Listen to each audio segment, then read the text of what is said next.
pleasure and happiness. A lot of people equate the two, but I'm here to tell you that they are completely different. A lot of people think they're exactly the same. In fact, on the internet, you can find definitions that actually conflate and confuse the two. So what are the differences between pleasure and happiness? And I believe there are 7. Pleasure is short-lived, happiness is long-lived. Pleasure is visceral, happiness is ethereal. Pleasure is taking, happiness is giving.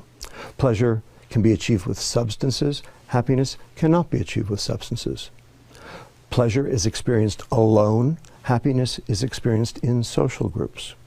The extremes of pleasure all lead to addiction, whether they be substances or behaviors. Yet there's no such thing as being addicted to too much happiness. And finally, number 7, most important, pleasure is dopamine and happiness is serotonin. Now, these are 2 biochemicals. These are 2 neurotransmitters. These are 2 chemicals that the brain makes and uses to communicate between one neuron, brain cell, and another. Now, why do we care? So what? And neurons, when they're excited too much, too frequently, tend to die. So the neuron has a defense mechanism against that. What it does is it reduces the number of receptors that are available to be stimulated in an attempt to try to mitigate the damage. Now, there's one thing that downregulates serotonin: dopamine. So the more pleasure you seek, the more unhappy you get.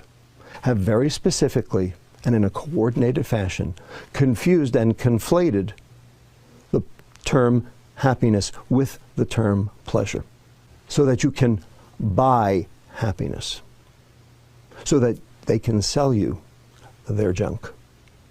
It's called the American economy, and it's based on hedonic substances that drive pleasure rather than happiness. And in the process, we have become most decidedly